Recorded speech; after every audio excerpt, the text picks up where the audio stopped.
Burma کی ریاست Rohingya میں جاری مسلمانوں پر تشدد پر اقوام متحدہ کی حیران کن انکشاف کرنے والی رپورٹ بھی نظر انداز۔ 2015 سے جاری مسلمانوں کا قتل عام آج بھی جاری ہے۔ برمی حکومت کیا اتنی مضبوط ہے کہ اسے دنیا کا کوئی ملک یا ادارہ مسلمانوں پر تشدد اور جبری انخلا کرنے سے روک نہیں سکتا؟ برمی فوج 2015 سے مسلمانوں کے مکمل انخلا پر تلی ہوئی ہے، اسی لیے وہ اب تک ہزاروں مسلمانوں کو قتل کر چکی ہے، جبکہ ہزاروں مسلمان مجبوراً ملک چھوڑنے پر مجبور ہوئے ہیں۔ مختلف عالمی اداروں نے اس پر خالی مزاحمتی بیانات سے ہی گزارا کیا ہے۔ ابھی حال ہی میں اقوام متحدہ کے ادارے برائے مہاجرین نے روہنگیا بحران پر ایک رپورٹ پیش کی ہے جس میں سنگین انکشافات کیے گئے ہیں۔ برمی حکومت نے اس ساری کارروائی کے دوران اقوام متحدہ سمیت کسی عالمی ادارے کو ملک کے اندر رسائی نہیں دی کہ وہ حقائق جان سکیں۔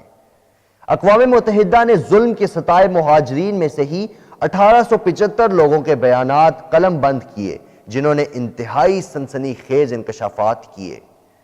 ویسے تو برمی حکومت کی مسلمانوں کے قتل عام کی یہ کارروائیاں کب سے دنیا کے سامنے ہیں، لیکن اقوام متحدہ نے اب ایک تفصیلی رپورٹ جاری کی ہے۔ اس رپورٹ کے مطابق برمی فوج نے بغیر کسی امتیاز کے مسلمانوں کا قتل عام کیا ہے۔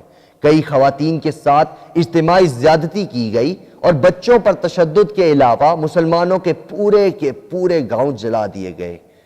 اقوام متحدہ کی اس رپورٹ کے مطابق تقریباً 25,000 لوگوں کا قتل عام کیا گیا، جبکہ 7 لاکھ سے زائد افراد نے بنگلہ دیش سمیت دیگر پڑوسی ممالک میں ہجرت کی۔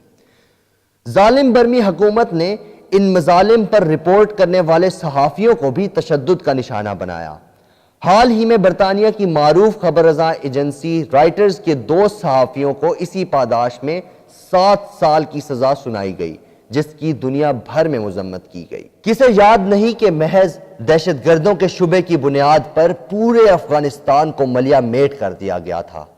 کسے یاد نہیں کہ محض ممکنہ جوہری ہتھیاروں کی موجودگی کے شبہات میں کس طرح عراق میں خون کی ہولی کھیلی گئی؟ سوال یہ ہے کہ اب انسانیت کہاں ہے؟ کیا یہ انسانیت سوز ظلم و ستم دنیا کو دکھائی نہیں دیتا؟ اب دنیا محض مذمتی بیان بازی سے آگے کیوں نہیں بڑھتی؟ مسلمان بھی اس روہنگیا بحران کے برابر ذمہ دار ہیں۔ دنیا میں 62 مسلم ممالک ہیں، کہاں ہے ان کی غیرت؟ کب یہ اپنے آپسی اختلافات بھلا کر متحد ہوں گے؟ کب امت مسلمہ بیدار ہوگی؟ کب مسلمانوں پر ظلم و ستم کے پہاڑ ٹوٹنا بند ہوں گے؟